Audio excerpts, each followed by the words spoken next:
सदाशिवसमारम्भां शङ्कराचार्यमध्यमाम् अस्मदाचार्यपर्यन्तां वन्दे गुरुपरम्पराम्। अज्ञानतिमिरान्धस्य ज्ञानाञ्जनशलाकया चक्षुरुन्मीलितं येन तस्मै श्री गुरवे नमः। तस्मै श्री गुरवे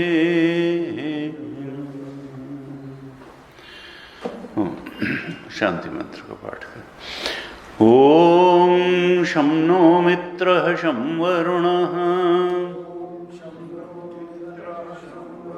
शं नो भवत्वर्यमा शं न इंद्रो बृहस्पतिः शं नो विष्णुरुक्रमः नमो ब्रह्मणे नमस्ते वायो त्वमेव प्रत्यक्षं ब्रह्मासि त्वामेव प्रत्यक्षं ब्रह्म वदिष्यामि ऋतं वदिष्यामि सत्यं वदिष्यामि तन्माम् अवतु तद्वक्तारम् अवतु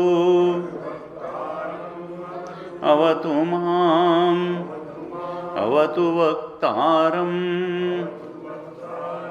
ॐ शान्ति शान्ति शान्ति।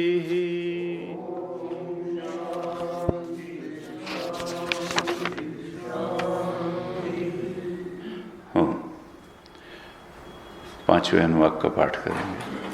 ब्रह्मानंद वल्ली का पंचम अनुवाक। विज्ञानं यज्ञं तनुते कर्माणि तनुतेऽपि च विज्ञानं देवाः सर्वे ब्रह्मज्येष्ठमुपासते विज्ञानं ब्रह्म चेद्वेद तस्माच्चेन्न प्रमाद्यति शरीरे पाप्मनो हित्वा सर्वान् कामान् समश्नुत इति तस्यैष एव शारीर आत्मा यः पूर्वस्य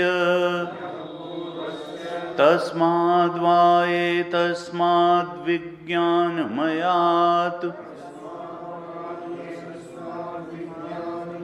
अन्योऽन्तरात्मा आनन्दमयः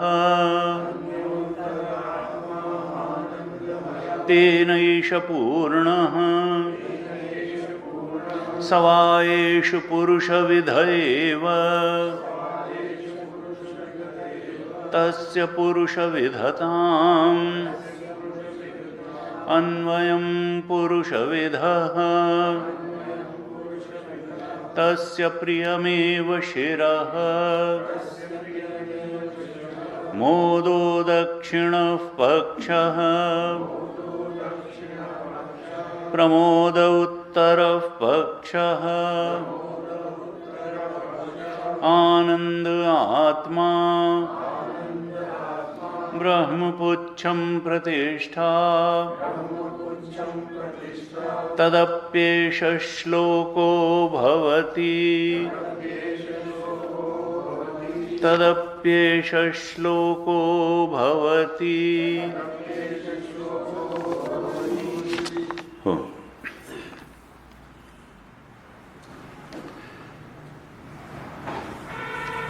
कल हमने पाठ कर लिया था इसका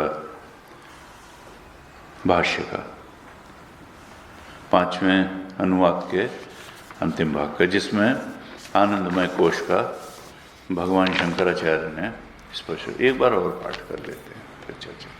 तो ये कहाँ से है, किस पेज पे? 129 129 सेकंड पर आप दोहराइएगा, जल्दी से पाठ कर लेते हैं। तस्य आनंदमयस्य आत्मनः इष्टपुत्रादिदर्शनजम् प्रियं शिर इव शिरः प्राधान्यात् मोद इति प्रियलाभनिमित्तो हर्षः स एव च प्रकृष्टो हर्षः प्रमोदः आनंद इति सुख सामान्यम् आत्मा प्रियादीनां सुख अवयवानां तेषु अनुस्यूतत्वात् आनंद इति परं ब्रह्म तद्धि शुभकर्मणां प्रत्युपस्थाप्यमाने पुत्रमित्रादि विषय विशेष उपाधौ अंतःकरण वृत्ति विशेषे तमसा अप्रच्छाद्यमाने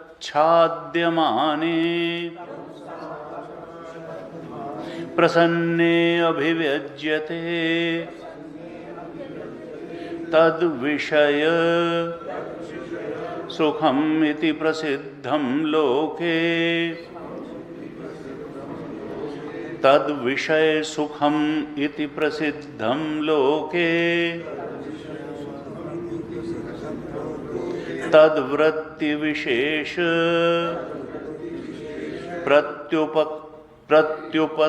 प्रति उपस्थापकस्य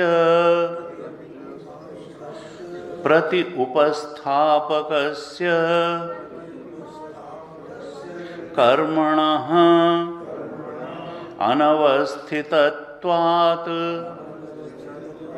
सुखस्य क्षणिकत्वं तद् यदा अंतःकरणं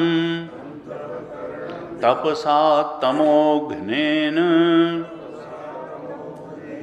विद्यया ब्रह्मचर्येण श्रद्धया च निर्मलत्वम् आपद्यते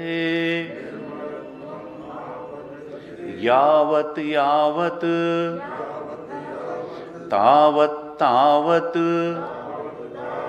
विविक्ते प्रसन्ने अंतःकरणे आनंद विशेष उत्कृष्यते विपुलीभवति वक्ष्यति च रसो वै सः रसं ह्येवायं लब्ध्वा आनंदी भवति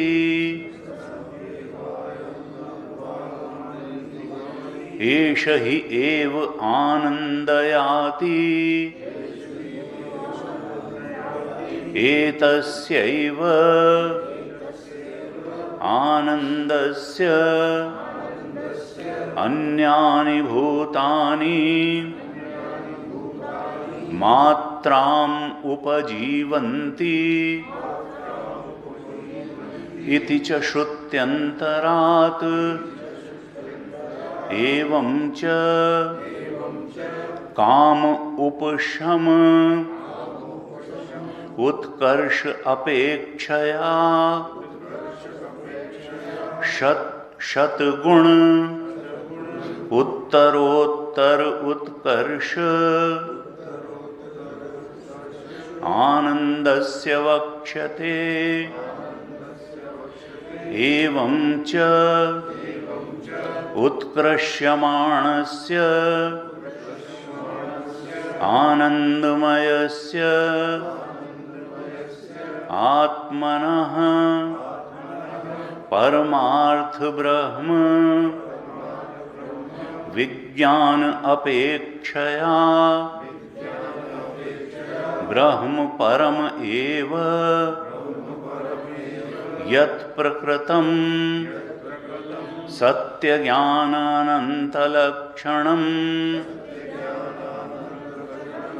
सत्यज्ञानानन्तलक्षणम् यस्य च प्रतिपत्ति अर्थ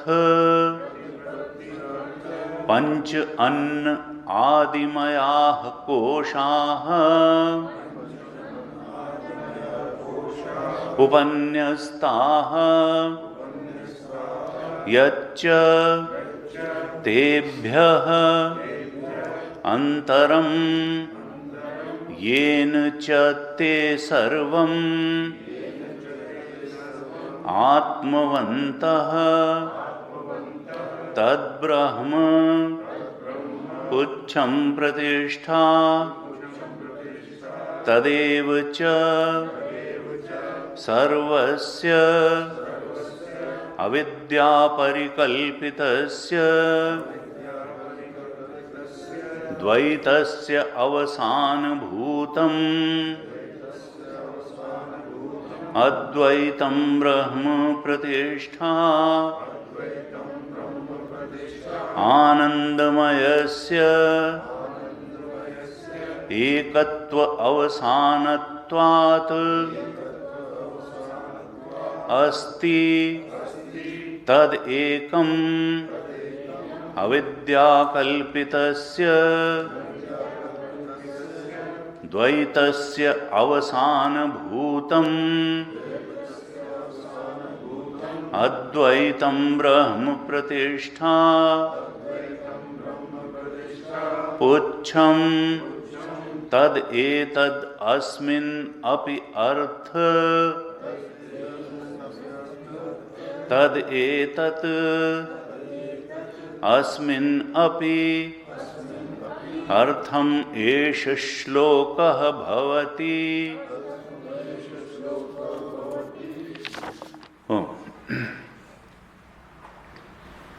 भगवान शंकराचार्य श्रुति माता द्वारा जो आनंदमय कोश का वर्णन किया गया, तो उसके जो अंग बताए गए, अब उन अंगों के बारे में थोड़ा सा विस्तार करके भाष्य लिख रहे हैं। और ये बड़ा महत्वपूर्ण है, क्योंकि हमारे जीवन में आनंद ही तो सबसे ज़्यादा महत्वपूर्ण है। सारे ही जीवों का लक्ष्य तो आनंद ही है, और उसी के बारे में बहुत कम चर्चा है।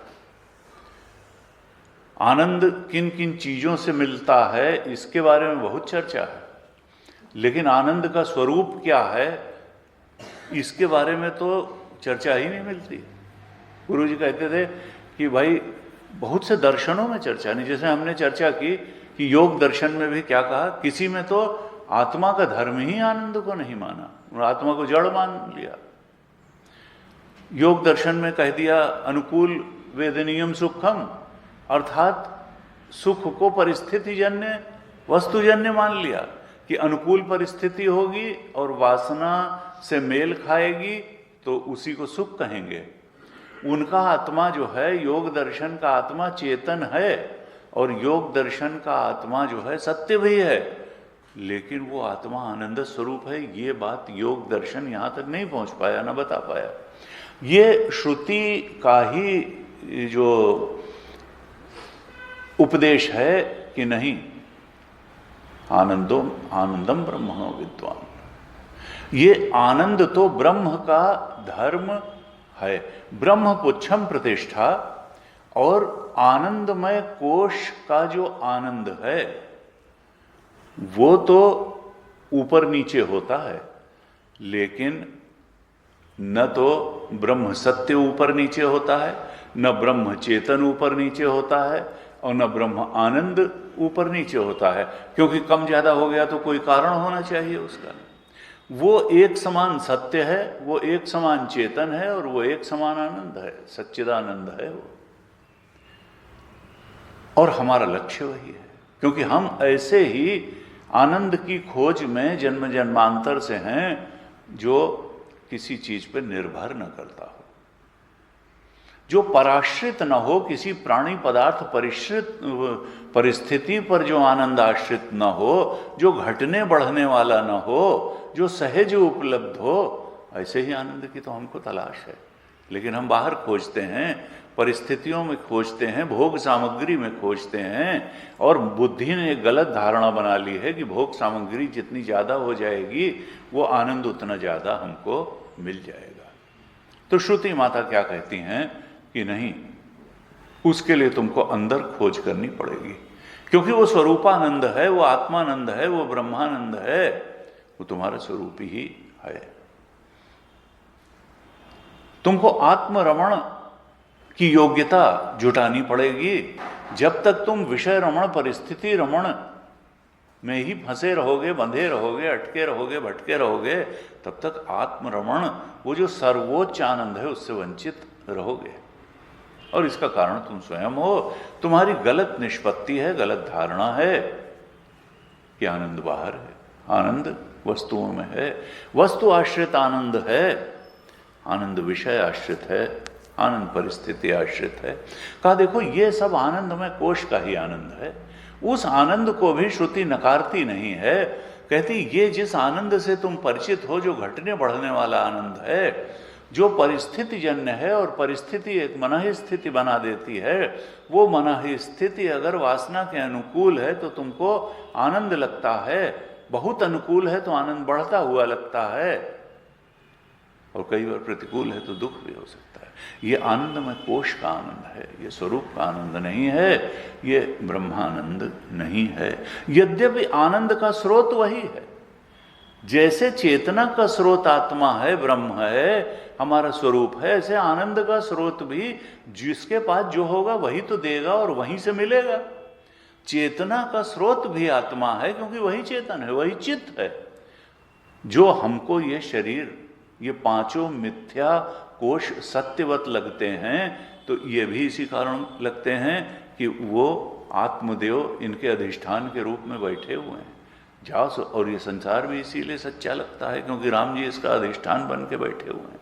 जासु सत्यता ते जड़ माया, भास सत्य इव मोह सहाया।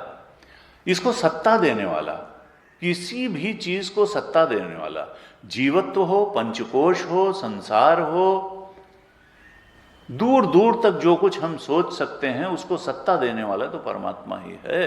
वो ब्रह्म तत्व ही है, वो शुद्ध चेतन ही है।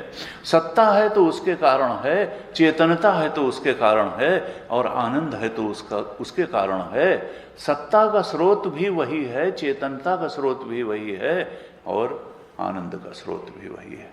पंचदशी में जो आखिरी के 5 चैप्टर भगवान विद्यानंद स्वामी जी ने लिखे, उसमें आनंद का ही निरूपण किया, और उसमें योगानंद भी बताया, उसमें ब्रह्मानंद बताया, उसमें विषयानंद भी बताया, और कहा देखो आनंद तो जहां से है वहीं से आएगा। अगर करेंसी को, नोट छापने की पावर गवर्नमेंट को है तो जितने भी नोट आए हैं वो चाहे सेठ जी के घर में हो, चाहे दरिद्र नारायण के घर में हो, चाहे बैंक में हो, आए वहीं से हैं। वो चाहे विषयानंद हो, चाहे ब्रह्मानंद हो, और चाहे योगानंद हो, अगर आनंद है तो आया वहीं से है जो उसका स्रोत है। इसका मतलब विषयानंद का भी स्रोत ब्रह्मानंद ही है। भले हमको भ्रांति के कारण ये लगे कि वो विषय से आ रहा है, वो आता तो अपने स्रोत से ही है। चेतना का स्रोत अगर ब्रह्म है तो चेतना आई वहीं से है। भले हम समझें कि लाइफ सेविंग ड्रग से हमारा जीवन चल रहा है, न, चेतना वहीं से आई है, सत्ता वहीं से आई, चेतना वहीं से आई, आनंद वहीं से आया। हमको वो चाहे जहां से आता लगे, हमको वो ध्यान की गहराइयों से आता लगे, या चाट पकौड़ी से आता हुआ लगे, या किसी पिकनिक स्पॉट से आता हुआ लगे, वो आ वहीं से रहा है। ये केवल एक वृत्ति बना रही है, एक मूड बना रही है, एक थॉट क्रिएट कर रही हैं परिस्थितियां, लेकिन उसमें जो आनंद की अनुभूति है, जैसे चेतना रिफ्लेक्ट होती है आत्मा की उस वृत्ति में और वृत्ति चेतनवत लगती है, ऐसे ही वृत्ति में जो आनंद का अनुभव होता है वो भी आत्मा द्वारा रिफ्लेक्टेड आनंद ही होता है। और चूंकि वृत्तियां अनेक हैं इसलिए आनंद भी अनेक से महसूस होते हैं, लेकिन आनंद जो है उसका स्रोत तो वो ब्रह्म तत्व, आत्म तत्व ही है, जो हमारा अपना आपा है।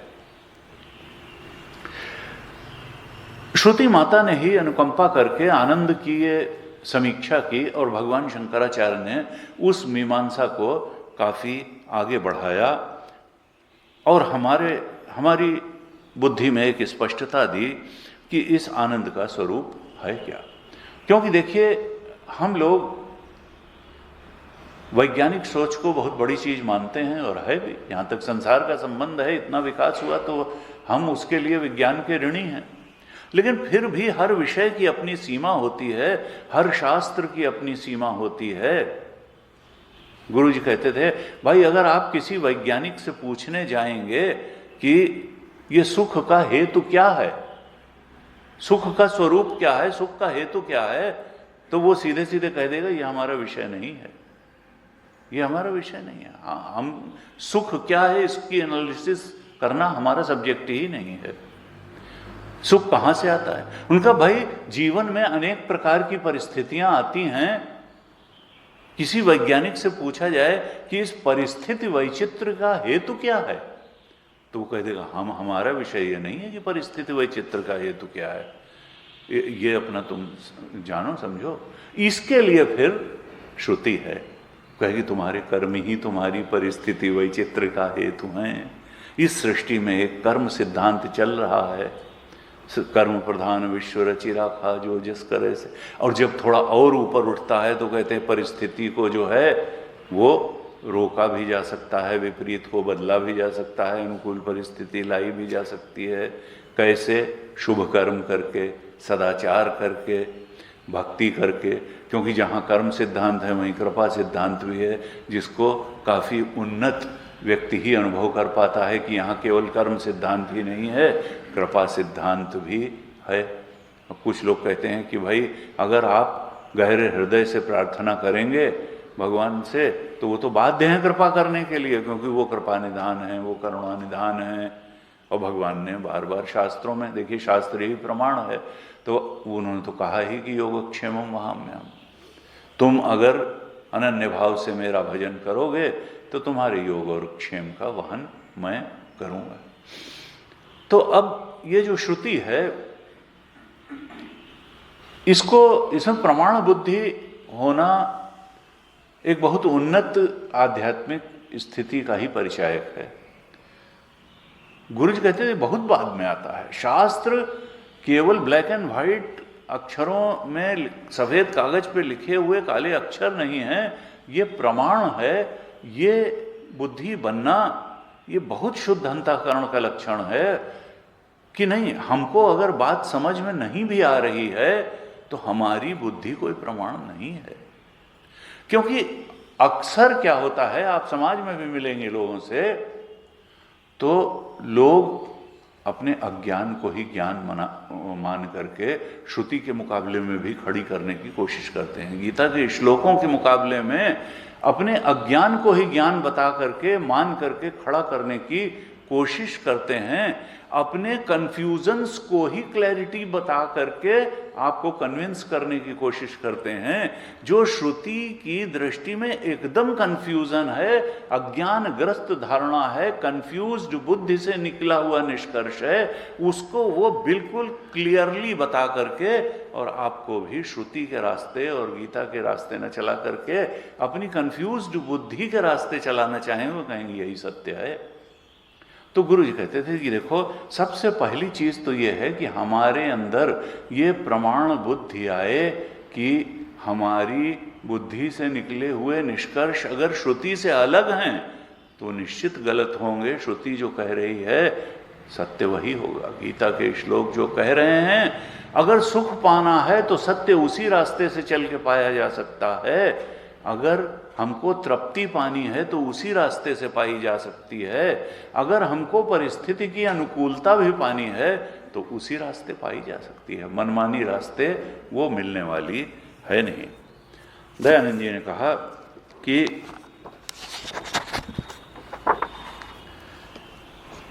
If you want the Shruti to, कहा देखिए श्रुति जो कुछ कहती है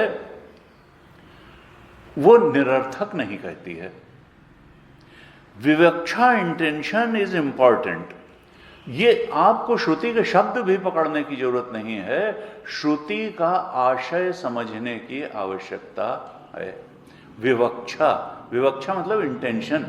श्रुति आपको किधर ले जाना चाहती है, बताना क्या चाहती है।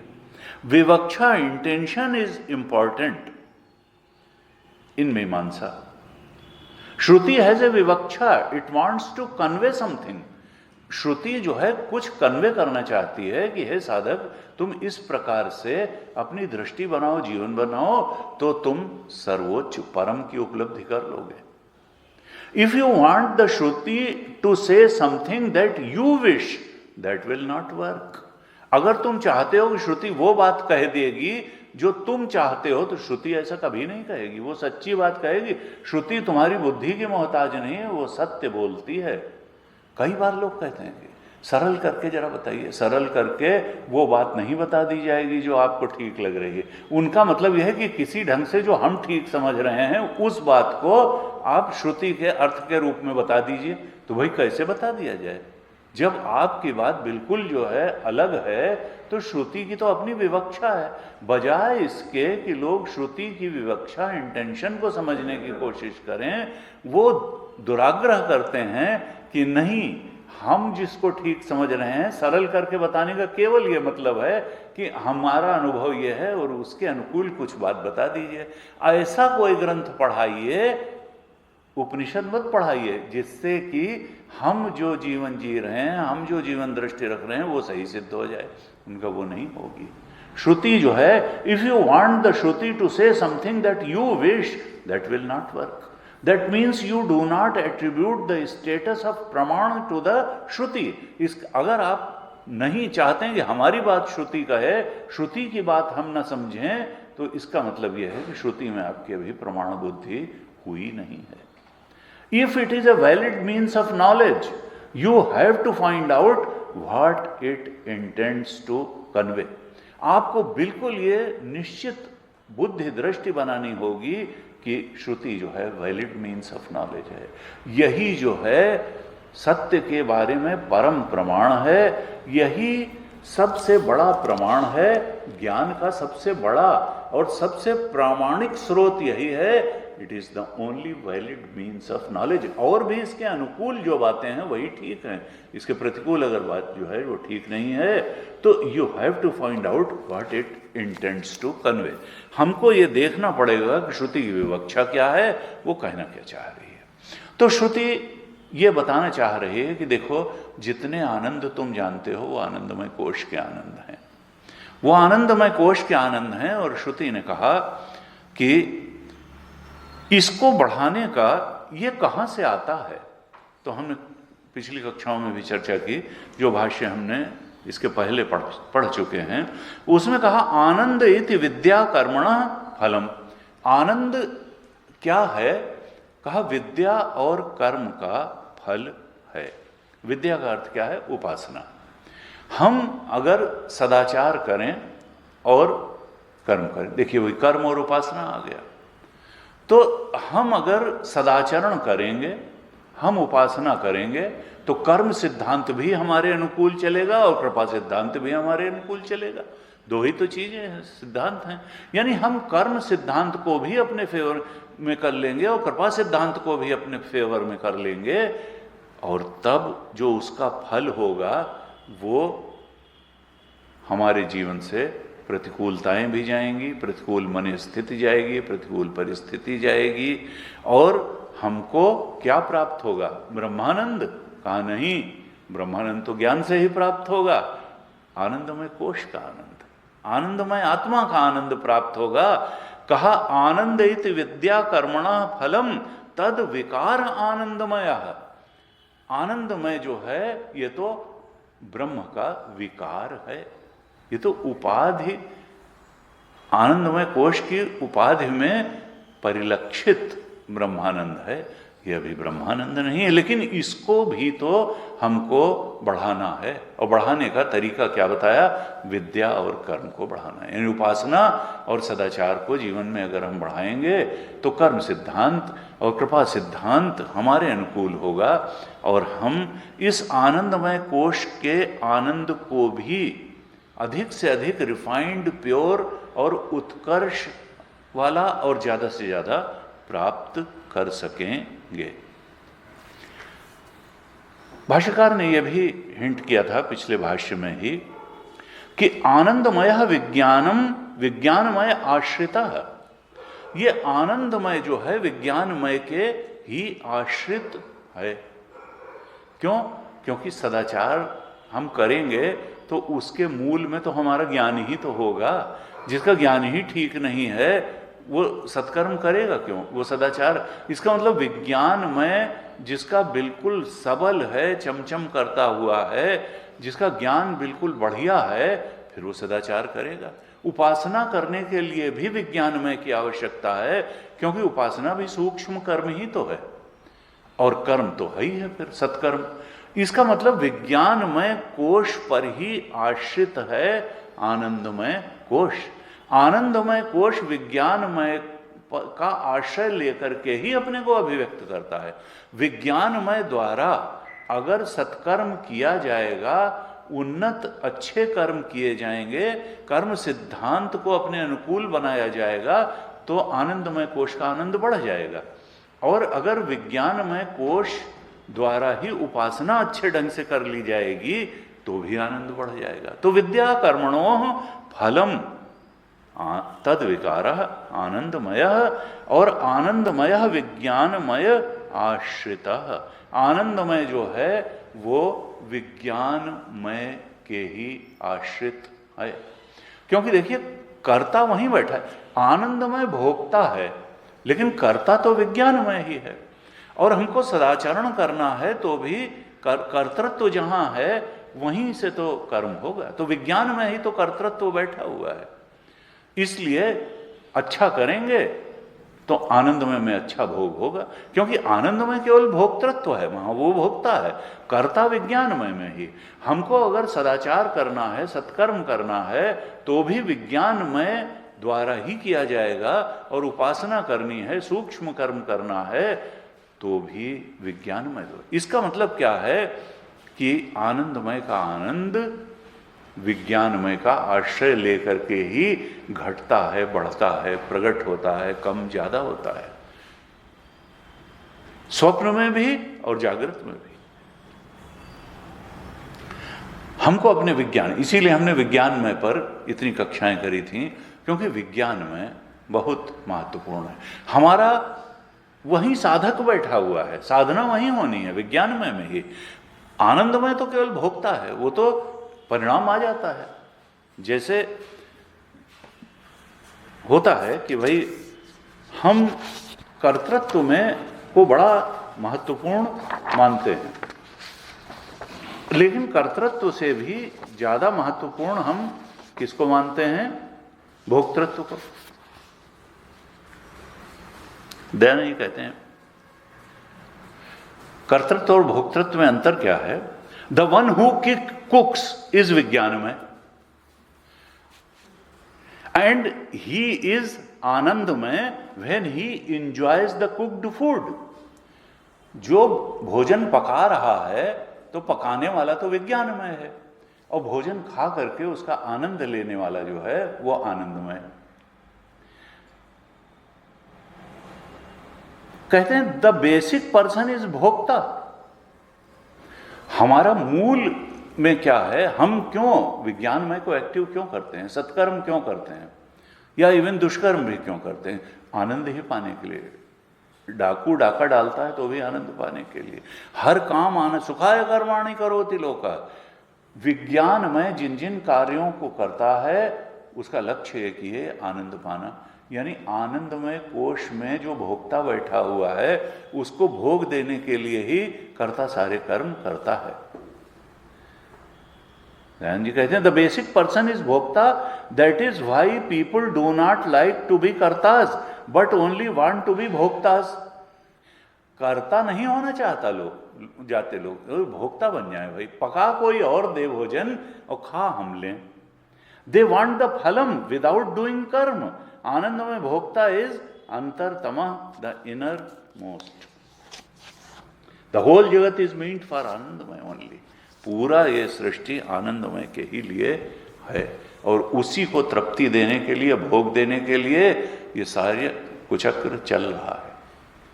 श्रुति क्या कहना चाहती है कि तुम इस आनंदमय की सीमाओं को भी समझ लो, इसके भोग की सीमाओं को समझ लो। ये भी समझ लो कि विद्या और कर्म द्वारा, कर्म सिद्धांत और उपासना सिद्धांत, कृपा सिद्धांत को अपने अनुकूल करके इस आनंदमय कोश के भोग को तुम बहुत बढ़ा सकते हो, लेकिन यह भी अंतिम बात नहीं है। पराश्रित ही रहोगे।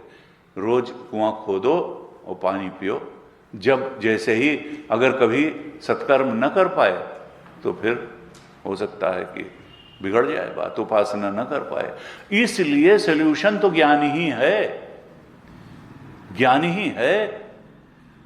आनंदमय कोश के मिथ्यात्व को समझना, इसके आनंद के स्रोत को समझना। ये आनंदमय कोश में जो आनंद अनुभव हो रहा है वो भी इसका अपना नहीं है आनंद। न वो कहते हैं ना भाई ध्यान में बहुत आनंद आया। श्रुति माता कहां का क्या कहना चाह रही है? न तो बाहर किसी चाट के पत्ते में आनंद है, न आइसक्रीम के केन में आनंद है, किसी वस्तु में, प्राणी पदार्थ परिस्थिति में आनंद नहीं है, किसी मन स्थिति में भी आनंद नहीं है, किसी गुण में भी आनंद है। सात्विक मन का भी आनंद अपना आनंद नहीं है, सतोगुण पर आश्रित नहीं है आनंद। आनंद धर्म केवल और केवल आत्मा का है, ब्रह्म तत्व का है। न बाहर वस्तु में आनंद, न किसी परिस्थिति में, न प्राणी में, और न मन की किसी स्थिति में। जो भी है ये केवल मूड बना रही हैं। इसमें जो आनंद आ रहा है वो केवल और केवल आत्मा ब्रह्म तत्व से ही आ रहा है। आनंद उसी का धर्म है और वहीं से आता है। ये बात समझ लें तो फिर हम वहाँ तक जा भी सकते हैं। और उसी को जाने के लिए ये जो संक्रमण श्रुति है कि आनंदमय के पार देखो कौन है, अन्नमय के पार कौन है, फिर प्राणमय के पार, फिर मनोमय के, फिर विज्ञानमय, फिर आनंदमय, और फिर अंत में श्रुति चाहती है ब्रह्मपुच्छम प्रतिष्ठा। उस जो आनंदमय का भी आधार है, अधिष्ठान है, वहां तक साधक तुम पहुंचो और उस ब्रह्मानंद को प्राप्त कर लो। हमने जहां से आज भाष्य पढ़ा वहां से थोड़ा देखते हैं। कहते हैं कि तस्य आनंदमयस्य आत्मनः इष्टपुत्रादि दर्शनजं प्रियं शिर इव शिरः प्राधान्यात्। तस्य आनंदमयस्य आत्मनः इष्टपुत्रादि दर्शनजं। देखिए मूल श्रुति में बताया था कि तस्य प्रियमेव शिरः, मोदो दक्षिण पक्ष। देख लेते हैं श्रुति जो है, कहा तस्य प्रियमेव शिरः, ये आनंदमय आत्मा का जो शिरोभाग है, सिर है, वो प्रिय वृत्ति है। और दक्षिण पक्ष जो है वो मोद नाम की वृत्ति है। मोद वृत्ति दक्षिण पक्ष है, दाहिना भाग है। और प्रमोद उत्तर पक्ष, प्रमोद नाम की वृत्ति, प्रमोद जो है उत्तर भाग है। और आनंद आत्मा, इसका आत्मा क्या है? आनंद है और ब्रह्मपुच्छम प्रतिष्ठा। इस प्रकार से ये इसके चार भाग और ब्रह्म को प्रतिष्ठा बताया था। अब एक एक पर भाष्यकार थोड़ा इलेबरेट करते हैं। कहते हैं तस्य आनंदमयस्य आत्मनः इष्टपुत्रादि दर्शनजं प्रियम शिर इव शिरः प्राधान्यात्। कहते हैं ये प्रिय वृत्ति को सिर क्यों कहा? कहा क्योंकि यही प्रधान है, यही आनंदमय में प्रधान है। प्रियता ही तो है, प्रियता ही तो प्रधान है। जो मोहिराम लागते नीके, तो षटरस अनरस रस हुई जात, नवरस हुई जाते सब फीके। जिस चीज, जो चीज हमें अच्छी लगती है वही तो हमें आनंद देती है। प्रियता ही तो सिर है आनंदमय कोश का। वो चाहे संसार की किसी चीज की प्रियता हो या परमात्मा की प्रियता हो। तुलसीदास जी प्रिय, प्रिय कौन लगा? काम ही नारी प्यारी जिम लोभी प्रिय जिमिदाम, तिमे रघुनाथ निरंतर प्रिय लागो मोहिराम। वहां भी कहा कि क्या है? प्रिय लगो। अगर प्रिय लगने लगे तो सहज गति हो जाएगी। और प्रियता ही तो आनंद से भर देती है, वो परमानंद से भर देगी राम जी की प्रीति, क्योंकि वो तो आनंद सिंधु सुखरसी है। लेकिन प्रियता जो है वो शिर है। कहा प्रियम शिर इव शिरः प्राधान्यात्। आनंदमय में सबसे प्रधानता प्रियता की होने के कारण ही इसको कहा कि ये आनंदमय का शिर है। और ये प्रिय वृत्ति कैसे होती है? भगवान शंकराचार्य ने थोड़ा इलेबोरेट किया। कहा इष्ट पुत्र आदि दर्शन जम। जब किसी इष्ट प्राणी पदार्थ परिस्थिति, जो जिसकी चाहत हमारे अंदर है, उस प्राणी पदार्थ परिस्थिति, जैसे पुत्र है उसका दर्शन हो गया, तो दर्शन जम, उस दर्शन से ही जब उत्पन्न होता है तो उसको कहते हैं प्रिय वृत्ति। हमने जैसे बताया था पहले भी। कहा मोदित प्रिय लाभ निमित्त हर्ष। और मोद क्या है?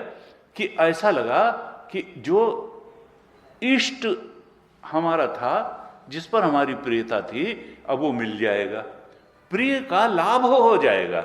जिस पर हमारी प्रियता थी अब उससे मिलना हो जाएगा, अब उसको पाना हो जाएगा। प्रिय लाभ निमित्त हम उसको पा लेंगे, तो ये हर्ष हुआ, तो थोड़ी ये खुशी बढ़ जाती है, प्रसन्नता। तो पहले दर्शन जम जो वृत्ति हुई तो प्रिय वृत्ति हुई, देखने मात्र से प्रियता बढ़ आई।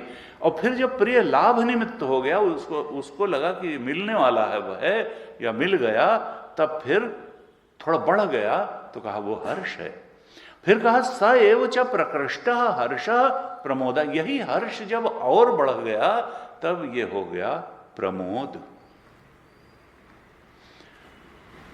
यहां पर हमने वो एक लड्डू वाला दृष्टांत आपको दिया था कि वहां गए तो देखा कि लड्डू, तो प्रिय दर्शन हुआ, और उसके बाद में वो प्लेट में उसको कहा तो उसने दे भी दिया, तो प्रिय लाभ भी हो गया, और फिर खा लिया तो प्रमोद हो गया, क्योंकि वो जो है हो गया। यहां पर भाष्यकार ने लड्डू का दृष्टांत नहीं दिया, उन्होंने क्या दृष्टांत दिया, इष्ट पुत्रादि दर्शन जम, इष्ट और पुत्र आदि के दर्शन से जो होता है वो है प्रिय। इष्ट पुत्रादि दर्शन जम, इष्ट से उत्पन्न होने वाली वृत्ति को प्रिय वृत्ति, और फिर कहा मोद जब उसका लाभ हो गया, और प्रमोद जब हर्ष का उत्कर्ष हो गया। दयानंद जी ने कहा कि देखिए, sight of some desired object creates some happiness. किसी इच्छित वस्तु को हम देखते हैं तो कुछ हमारे अंदर खुशी पैदा होती है, हैप्पीनेस होती है, तो उसी को कहते हैं प्रिय। दृष्टांत देते हैं बड़ा अच्छा, कहते हैं seeing one's son etcetera, there is an experience of being pleased when the son comes back from the US after 3 years। किसी का लड़का अमेरिका में था, 3 साल बाद वो लौट करके आ रहा है, और वो गए हैं एयरपोर्ट उसको लेने, और फिर वो देखते हैं more over he is still single. America से 3 साल बाद लौट रहा है, लेकिन अभी जो है शादी हुई नहीं है, and wants to go back married. और वो जो है अब आया भी किस लिए है 3 साल बाद, कि अब शादी करके जाएगा। कहते हैं there is no greater happiness for Indian parents than this. इससे बढ़ करके भारतीय माता पिता के लिए जो है कोई और अच्छी बात, हैप्पीनेस नहीं होती कि 3 साल बाद लड़का आ रहा है और तैयार है, अब शादी करके यहां से जाएगा। कहा he is at the airport waiting for the luggage, the parents see him through the glass panels and feel pleased. अब उसको शीशे से देख रहे हैं और खुश हो रहे हैं कि वही लड़का आ गया, अब शादी करके जाएगा 2 होके बहू लेके जाएगा। कहा दिस इज कॉल्ड प्रिय, इसी को प्रिय वृत्ति कहते हैं। फिर कहते हैं भाष्यकार हैज हिज ओन डाउट्स, भाष्यकार को थोड़ा इसमें संदेह भी है, because there are parents who run away from their sons. क्योंकि ऐसे भी पेरेंट्स हैं जो बच्चों का नाम सुनते ही परेशान हो जाते हैं, भयभीत हो जाते हैं, भाग खड़े होते हैं। सबके पुत्र सुपुत्र ही नहीं होते, कुछ पुत्र कुपुत्र भी होते हैं। उनका there are parents who run away from their sons, therefore he uses the word इष्ट पुत्र, डिजायर्ड सन। डिजायर्ड सन, इष्ट पुत्र कहा ना भाष्यकार ने, भाष्य में केवल पुत्र नहीं लिखा कि पुत्र आदि दर्शन जम, लिखा इष्ट पुत्र आदि दर्शन जम। ऐसा पुत्र जो लायक हो, जो सुपुत्र हो, उसके दर्शन से प्रिय वृत्ति होती है, और उससे जो है फिर मोद भी होता है और प्रमोद भी होता है। तो ऐसे कहा आनंद इति सुख सामान्यम आत्मा, आनंद इति सुख सामान्यम आत्मा प्रियादीनाम सुख अवयवानाम तेषु अनुस्यूतत्वात्। तो प्रिय बता दिया, प्रिय शिर बता दिया, हर्ष दक्षिण पक्ष, मोद उत्तर पक्ष, और आनंद आत्मा। कहा आनंद आत्मा क्यों कहा, क्योंकि आनंद तो सब में गया हुआ है, प्रियता में भी आनंद गया हुआ है, मोद में भी आनंद गया हुआ है, और प्रमोद में भी आनंद गया हुआ है। इसका मतलब आनंद तो आत्मा है ही, आनंदमय कोश की, आनंदमय कोश की आत्मा सारे अंगों में इसके आनंद ही समाया हुआ है। इसलिए कहा आनंद सुख सामान्यात प्रियादीनाम सुख अवयव, क्योंकि यही तो जितने अवयव बताए, प्रिय मोद प्रमोद, उन सब में आनंद ही तो गया हुआ है। तेषु अनुस्यूतत्वात्, उन अंगों में अनुस्यूत है, अन्वित है, गया हुआ है। चूंकि आनंद प्रिय में भी, मोद में भी, प्रमोद में भी, सिर में भी, दाहिने भाग बाएं भाग सब में, इसलिए कहा आनंद आत्मा। अब कहते हैं आनंद इति परम ब्रह्म, ये आनंद क्या है? कहा ये परम ब्रह्म ही है जो गया हुआ है, ये कोई अलग वाला आनंद नहीं है, ये ब्रह्म से ही आकर के वहां अनुस्यूत हुआ है। पुच्छम प्रतिष्ठा जो ब्रह्म है वहीं से, उस आधार से निकल करके आया है।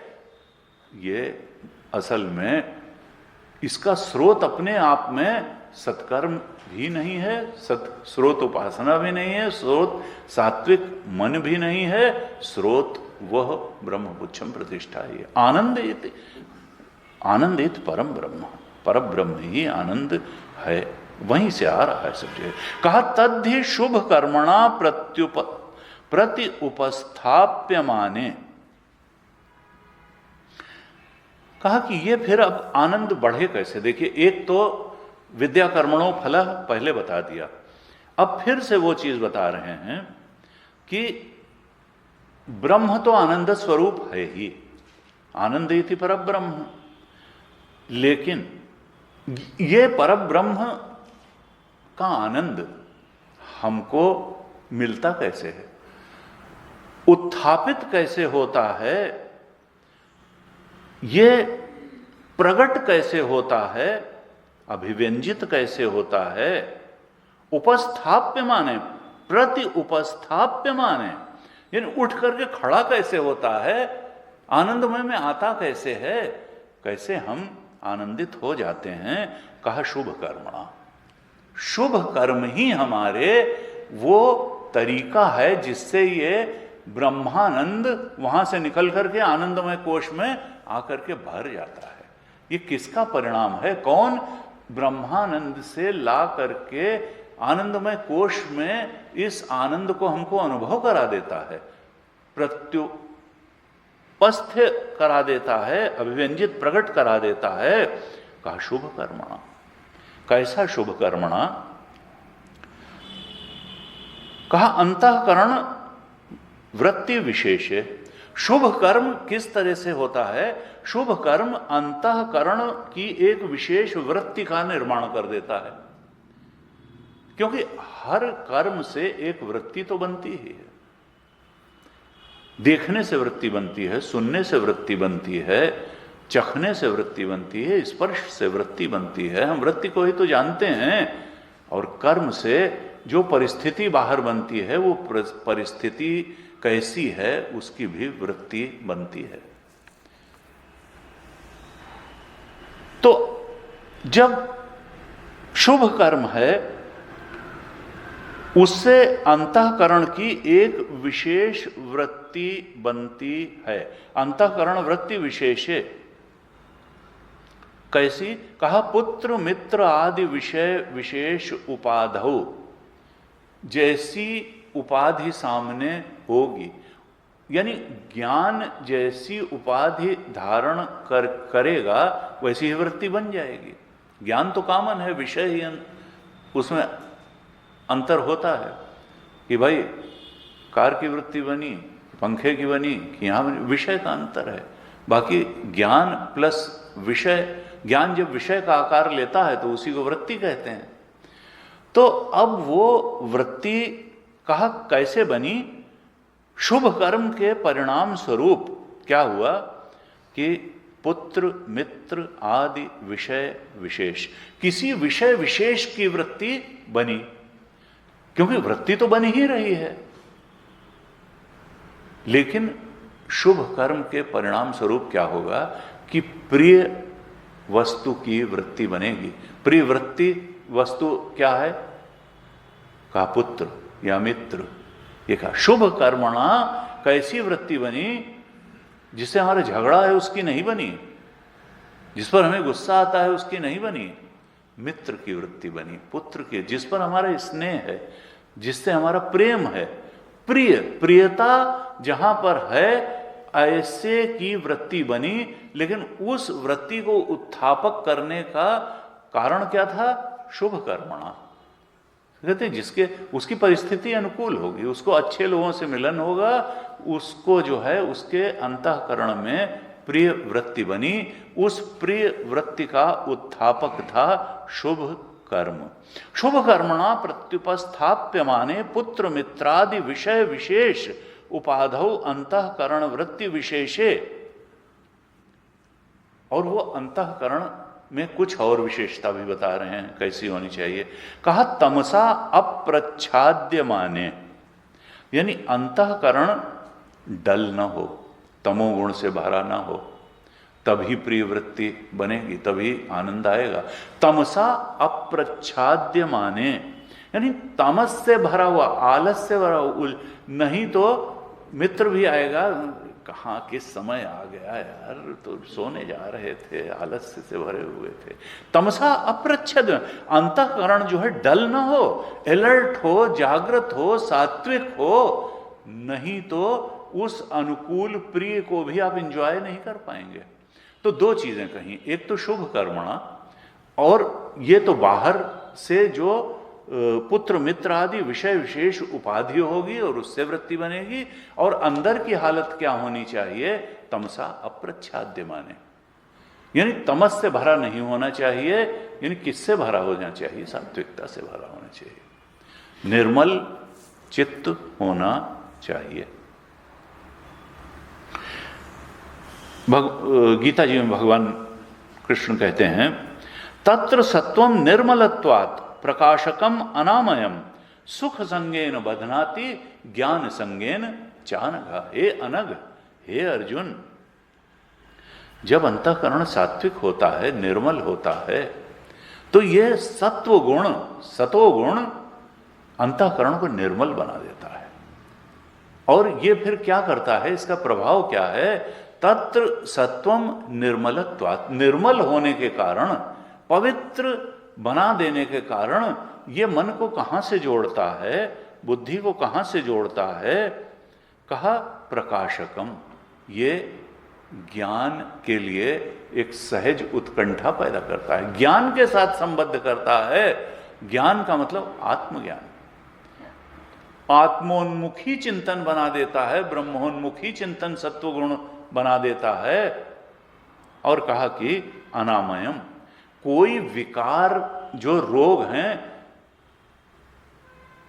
कामवात कफ लोभ पारा क्रोध पित्त नित छाती जारा प्रीत करहीं, कहा एक व्याधि बस नर्म रही ये साधि बहु व्याधि।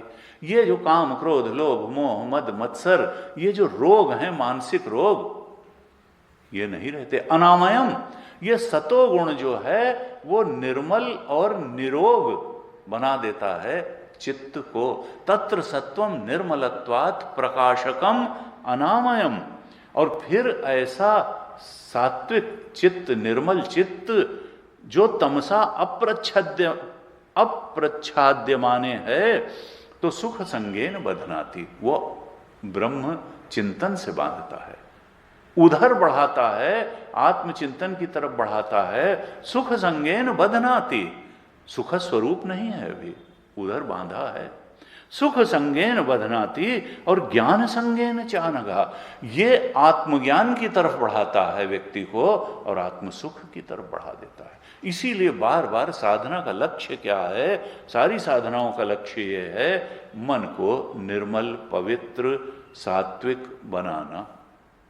हम लोगों ने स्थित प्रज्ञ के लक्षणों की चर्चा की संडे की क्लास में, तो वहां भी यह है कि इंद्रियों का संयम, मन का संयम, बार बार भगवान कहते हैं कि, लेकिन संयम का अर्थ क्या है कि हमारी इंद्रियां सात्विक आहार ही ग्रहण करें, ऐसे विषयों में विचरण करें जो सात्विक विषय हों।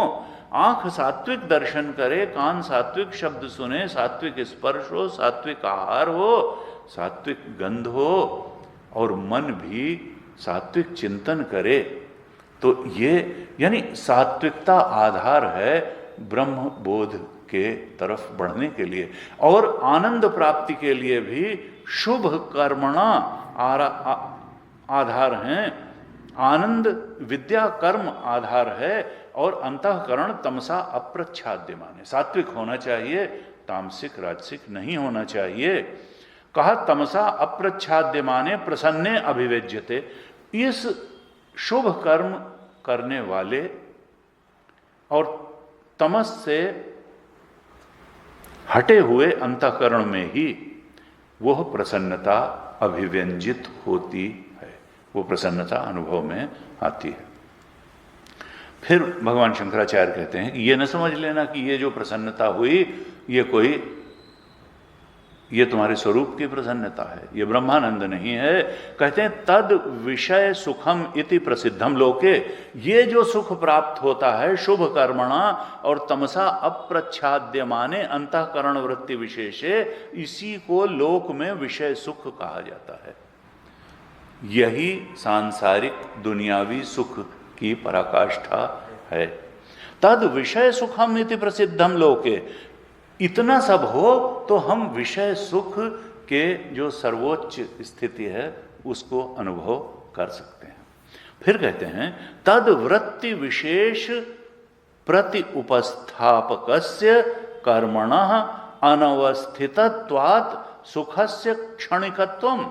कहा ये जो आनंद है जिसको कहा शुभ कर्मणा प्रत्युपस्थाप्य माने है, तमसा अप्रच्छाद्य माने अंतःकरण वृत्ति विशेषे, जो प्रसन्ने अभिव्यज्यते होता है, जो विषय सुख, जो संसार दुनियावी सुख है, लेकिन जो ऊंचे दर्जे का दुनियावी सुख है, इसकी स्थिति क्या है कि वृत्ति तद वृत्ति विशेष प्रत्युपस्थापकस्य कर्मणा, ये वृत्ति विशेष के ही आश्रित है और कर्म द्वारा ही ये उत्थापित किया गया है, शुभ कर्मों द्वारा ही इसका अनुभव किया गया है और वृत्ति विशेष के आश्रित होकर के इसका अनुभव किया गया है।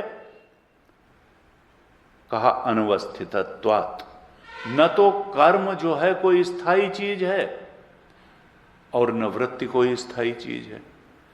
जो आनंद शुभ कर्म पर आश्रित है, तो कर्म कोई ब्रह्म तो है नहीं कि हमेशा एक जैसा बना रहेगा, और न वृत्ति ब्रह्म है कि एक जैसी बनी रहेगी। वृत्ति भी बदलेगी और कर्म भी कभी शुभ हो सकता है, कभी नहीं भी हो सकता है, एक सीमा है कर्म की। कर्म कोई हमेशा एक जैसी बनी रहने वाली चीज नहीं है, वृत्ति हमेशा एक जैसी बनी रहने वाली चीज नहीं है। इसलिए इन दोनों पर आश्रित और निर्भर जो सुख है वो भी एक जैसा बना नहीं रहेगा।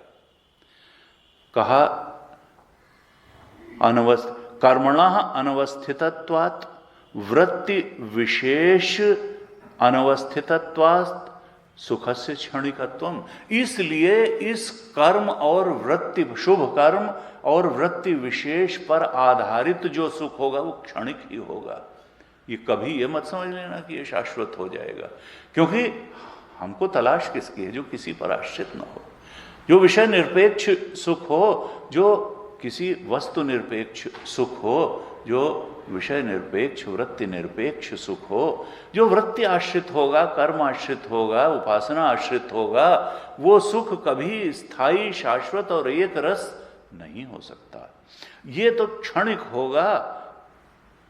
कहा सुखस्य क्षणिकत्वम् तद यदा यदा अंतःकरणम तमसा तमोघ्नेन विद्या ब्रह्मचर्येण श्रद्धया च निर्मलत्वम आपद्यते।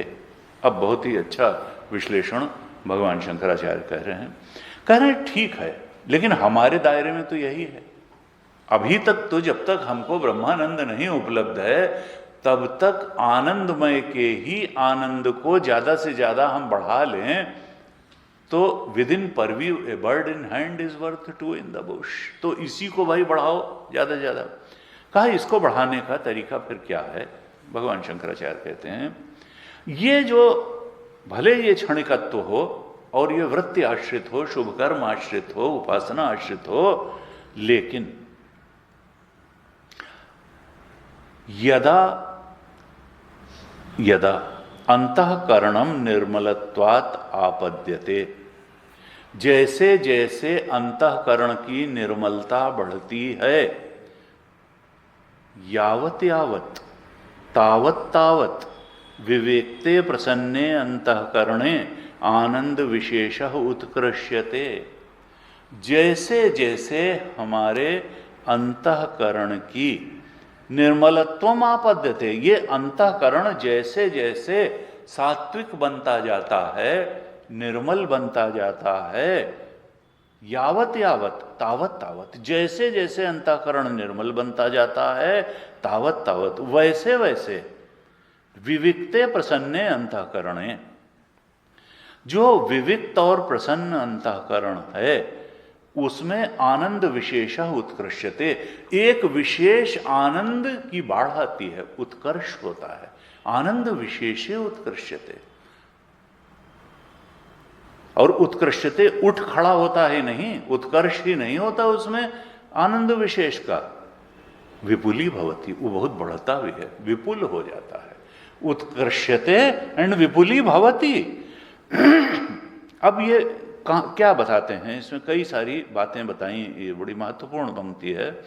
तो एक तो मूल बात ये बता दी कि अंतःकरण जैसे जैसे निर्मल बनता जाएगा वैसे वैसे उसमें आनंद विशेष का उत्कर्ष भी होगा और उसकी बाढ़ भी आएगी। उत्कृष्यते और विपुली भवती, आनंद विशेष। लेकिन ये आनंद विशेष कैसे अंतःकरण में होगा? एक तो निर्मलत्व होना चाहिए, सात्विक। फिर दो चीजें और बताई, विविक्ते प्रसन्ने अंतःकरण। एक तो वो अंतःकरण क्या है? विविक्ते। विविक्ते का मतलब क्या है? विविक्त का मतलब आप जानते हैं गीता जी में है, विविक्त देश सेवित्वम अरतिः जन संसदी। योगी के लिए, साधक के लिए बताया कि एकांत में रहना चाहिए और बहुत ज्यादा भीड़ भाड़ से बचना चाहिए। विविक्त देश से एकांत वास, एकांत प्रिय होना चाहिए। विविक्त देश सेवित्वम अरतिः जन संसदी, बहुत भीड़ भाड़ जन संसदी में जो है वो, गुरु जी कहते थे लोकसभा का इलेक्शन उसको नहीं लड़ना चाहिए, जन संसदी में नहीं, वहां पे झगड़े होते हैं, जबरदस्ती एक दूसरे पर टी पाट, तो जन संसदी में नहीं बल्कि विविक्ते। विविक्ते प्रसन्ने अंतःकरण। यहां पर विविक्ते का अर्थ क्या है कि रजोगुण और तमोगुण से विविक्ते। रजोगुण और तमोगुण को छोड़े हुए जो अंतःकरण है, उससे दूर जो अंतःकरण है रजोगुण और तमोगुण से, अर्थात जो रोगग्रस्त नहीं है, क्योंकि आसक्ति से ही तो हम ये काम क्रोध लोभ मोह मद मत्सर में फंसते हैं। रजोगुणोत्तम कामेश क्रोधेश रजोगुण समुद्भव महाशनो महापापमा विद्येन ही वैरणम। तो विविक्ते का मतलब क्या है कि तमोगुण और रजोगुण से अलग हुआ अंतःकरण, और प्रसन्ने अंतःकरण यानी सात्विक अंतःकरण। तो गीता जी में भी कहा कि जो प्रसन्न अंतःकरण है तो हानि अर्स्योपजायस, उससे दुख की हानि होती है प्रसन्न अंतःकरण में। तो प्रसन्न अंतःकरण जो निर्मल है, प्रसन्न है, सात्विक अंतःकरण है, रजोगुण तमोगुण से विविक्त है, उसमें जैसे जैसे निर्मलता बढ़ती है, सात्विकता बढ़ती है, वैसे वैसे एक विशेष आनंद का उत्कर्ष होता है और वो विपुली भवती बढ़ता है। लेकिन अब बताते हैं भगवान शंकराचार्य, ये प्रारंभ में ही सेंटेंस के बताया था, हमने अब कहा कि पहले सेंटेंस का एक मूल आशय स्पष्ट कर दें, तब इन बातों को, चार बातें यहाँ बताई हैं उनका थोड़ा सा ध्यान करते हैं। कि कहा ऐसे अंतःकरण में ही आनंद विशेष उत्कृष्यते विपुली भवती, लेकिन ये निर्मलत्वात् आपद, ये निर्मलता, ये विविक्त प्रसन्न अंतःकरण प्राप्त कैसे होगा? तो चार चीजें बताई। कहा तपसा तमोघ्नेन विद्यया ब्रह्मचर्येण और श्रद्धया, इससे निर्मलत्वम आपद्यते। ये विविक्ते प्रसन्ने अंतःकरणे कैसे मिलेगा, निर्मलत्व कैसे पाया जाएगा? तो चार चीजें बताई। पहली चीज सबसे बताई तपसा तमोघ्नेन, तप पूर्ण जीवन होना चाहिए। क्यों होना चाहिए? क्योंकि तप पूर्ण जीवन से ही तमोगुण का नाश होता है। जो आलसी व्यक्ति पहले से ही है, तप कर नहीं सकता है, तो उसके जीवन से तमोगुण का नाश कहां से होगा? तप से ही तमोगुण को हटाए।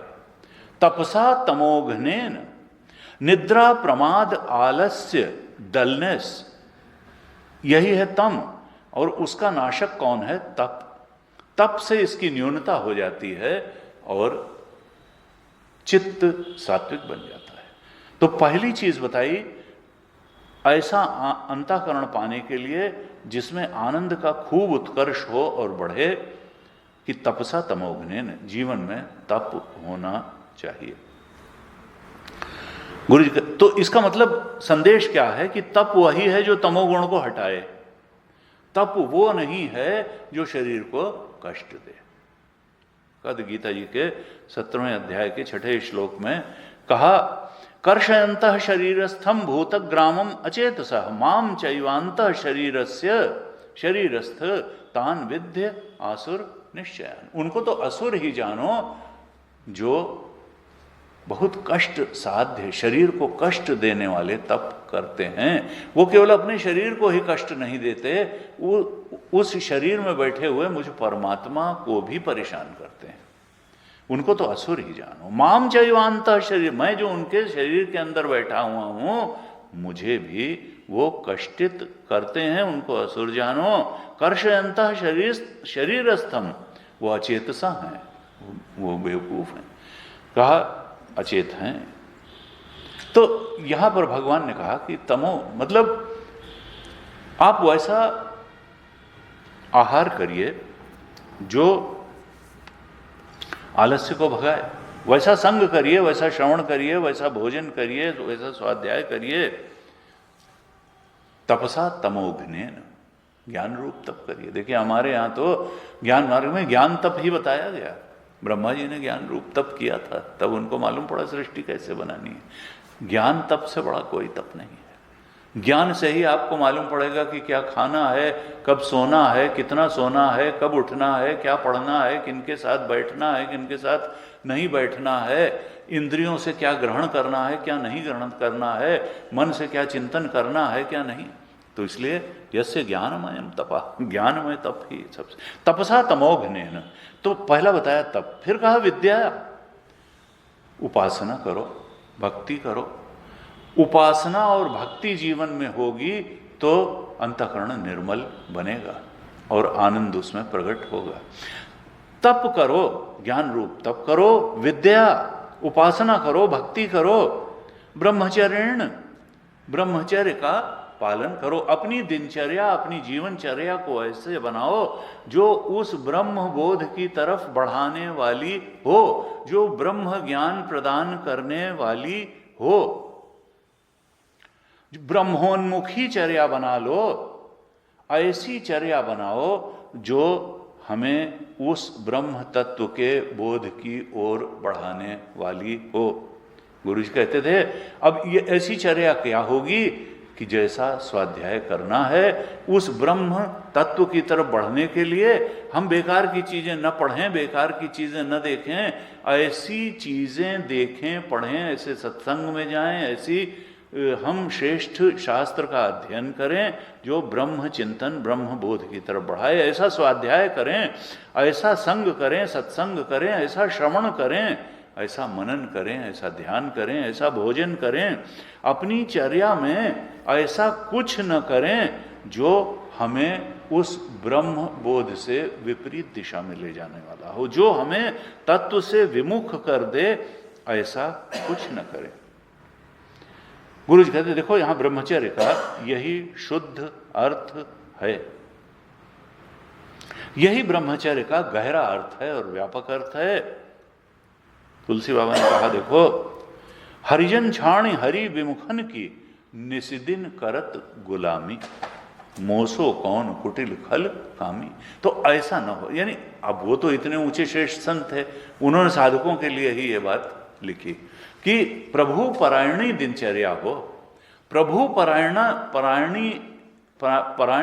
चिंतन हो, प्रभु परायण इंद्रिय भोग हो, प्रभु परायण मन हो, प्रभु परायण बुद्धि हो, सात्विक बनाने वाली पूरी की पूरी चर्या हो। कहा ब्रह्मचर्येण, तीसरी चीज, ये तीन चीज, तप हो, विद्या हो, ब्रह्मचर्य हो, और फिर कहा श्रद्धया, सात्विक श्रद्धा हो। हमारी श्रद्धा हो, शास्त्र में श्रद्धा हो, हमारी सद्गुरु में श्रद्धा हो, हमारी ईश्वर में श्रद्धा हो, हमारी अपनी सामर्थ्य में श्रद्धा हो, जो जो श्रद्धा हमको ब्रह्म चिंतन द्वारा ब्रह्मबोध की तरफ बढ़ाने वाली हो, वैसी श्रद्धा हो। और बस फिर तो गीता ने डिक्लेयर कर ही दिया कि श्रद्धावान लभते ज्ञानम तत्पर संयतेन्द्रिया। तो ये 4 बातें बताई कि ऐसा निर्मल अंतःकरण प्राप्त करने के लिए जो विविक्ते प्रसन्ने अंतःकरण हो, जिसमें आनंद विशेष का उत्कर्ष हो और विपुलीकरण भी हो, बढ़े भी, उसके लिए ये 4 बातें साधक को ध्यान में रखनी हैं। तपसा तमोघ्नेन, तमोगुण के न हो, तप करे, उपासना भक्ति करे, ब्रह्मचर्य का पालन करे, ऐसी चर्या बनाए, और श्रद्धा उसके अंतःकरण में हो, सात्विक बना ले। तुलसी बाबा ने कहा सात्विक श्रद्धा धेनु सुहाई, कभी हम चर्चा करेंगे, बड़ा लंबा रूपक ज्ञान के लिए तुलसी बाबा ने उत्तरकांड के अंत में दिया। उसका पहला चौपाई का पहला भाग यही था कि सात्विक श्रद्धा धेनु सुहाई। वो जो गाय जो है वो सात्विक श्रद्धा रूपी गाय ही है। और उसके बाद बड़ा लंबा उन्होंने उसमें एक एक चीज बताई कि रस्सी कौन है और जामन क्या है, और फिर अग्नि कैसी जलाओ, फिर क्या करो, और अंत में जा करके फिर उन्होंने कहा तब जाके ज्ञान घृत निकलेगा। दूध उबाला निकाला जाएगा, दूध उबाला जाएगा, उसको जमाया जाएगा, मथा जाएगा, और फिर उस घी से, मक्खन से घी निकाला जाएगा, तब वो ज्ञान घृत बनेगा। और ममता अमल जरी जाए, तब जो है जो ही काढ़ है। और उससे कहा कि ज्ञान दीपक जलेगा उस घी से, और उसमें बाती कौन सी होगी, उस घी से ज्ञान दीपक जो है जलेगा। ऐसे तो कहा कि सात्विक श्रद्धा धेनु सुहाई, लेकिन मूल जो है उस ज्ञान का मूल श्रद्धा ही है। श्रद्धावान लभते ज्ञानम, ऐसे कहा। कहते हैं कि भाष्यकार आगे लिखते हैं वक्षति च।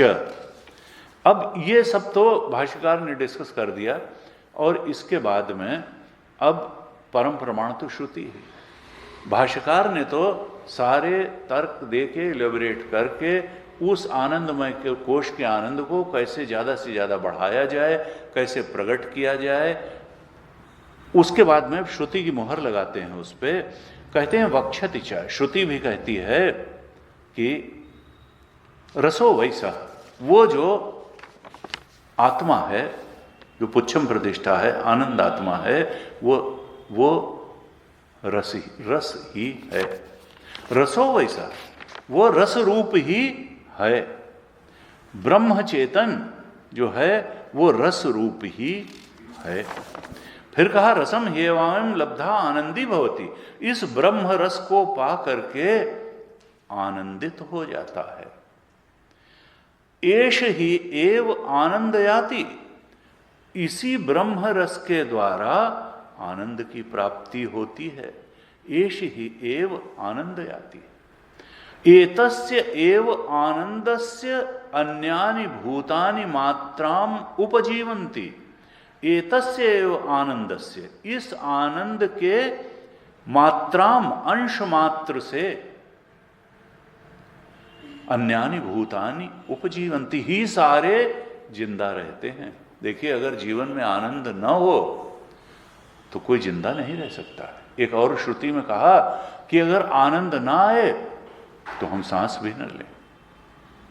हम कोई प्राणन क्रिया क्यों करेगा अगर सांस लेने में भी अनुकूलता की अनुभूति नहीं होगी, आनंद नहीं होगा। अगर खाना खाने में आनंद की अनुभूति न हो तो गुरु जी कहते दिन में कह दिया जाए कि 4 बार तुमको 20-20 मिनट मुंह चलाना है तो कितनी बड़ी परेशानी हो जाए। रोज एक दिनचर्या जो है खाना आफत जैसा लगने लगे, अगर तो भोजन में आनंद ना हो तो ये मुंह चलाने की कवायद, जैसे एक्सरसाइज नहीं करते हैं लोग, ऐसे ही खाना भी कम से कम खाने लगें। अगर उसमें आनंद न हो, मालूम ही नहीं पड़ता है कि मुंह चलाने का इतना काम हो रहा है। एक एक एक्शन में आनंद रखा हुआ है, इसलिए कि जीवन चलता रहे और सृष्टि चलती रहे। यहां कहा एतस्य एव आनंदस्य अन्यानि भूतानि मात्राम उपजीवंती, इस आनंद के, जो ब्रह्मानंद है, इसके अंश मात्र को पाकर के ही सभी प्राणी जीवित रहते हैं। इति च श्रुति अंतरात्, यही बात दूसरी श्रुति से भी सिद्ध होती है। तुलसीदास जी ने तो कही दिया, जो आनंद सिंधु सुखरासी, सीकरते त्रैलोक सुपासी, सो सुखदाम राम असनामा, अखिल लोकदायक विश्राम। सीकर, सीकर का मतलब सीख डुबाई जाए जैसे, और ऐसे छिटक दिया जाए तो उसके कुछ बिंदु, उन्होंने कहा उस ब्रह्मानंद के, उन राम जी के आनंद से, जो राम जी आनंद और सुख के धाम हैं, उनके सुख के कुछ बिंदुओं से ही त्रैलोक सुपासी, ये तीनों लोग आप्लावित हो जाते हैं आनंद से। हमारे मन में बहुत क्षमता नहीं है आनंदित होने की, उससे सारे लोक भूत, एतस्य एव आनंदस्य अन्यानि भूतानि मात्राम उपजीवन, उसके लेश मात्र से ही सारे भूत जीवित रहते हैं आनंदित होकर के। उसी आनंद के लिए आनंदाध्येव खल विमानी भूतानि जायन्ते, आनंदेन जातानि जीवन्ति, आनंदम प्रयन्ति अभिसंविशन्ति तद विजिज्ञासस्व तद ब्रह्म। अभी तैत्तरीय में ये बताने वाले हैं कि आनंद से ही सब प्राणी उत्पन्न होते हैं, आनंद में ही रहते हैं, आनंद की तरफ दौड़ते हैं और आनंद में ही लीन हो जाते हैं। अंत में मुक्ति का मतलब क्या है? आनंद स्वरूप की प्राप्ति। और इसके अभी आनंदमय कोश का भी आनंद अगर न हो तो बड़ा मुश्किल हो जाए जीवन। ऐसे कहते हैं कि श्रुति कहती है कि उस आनंद के अंश मात्र से ही सारे प्राणी जीवित रहते हैं और उधर ही दौड़ रहे हैं। अब उधर दौड़ करके कैसे पहुंचना है, इसमें अभी आगे और थोड़ा सा भाष्य है और फिर आगे ब्रह्मानंद वल्ली में उसका विस्तार करेंगे। हाँ जी।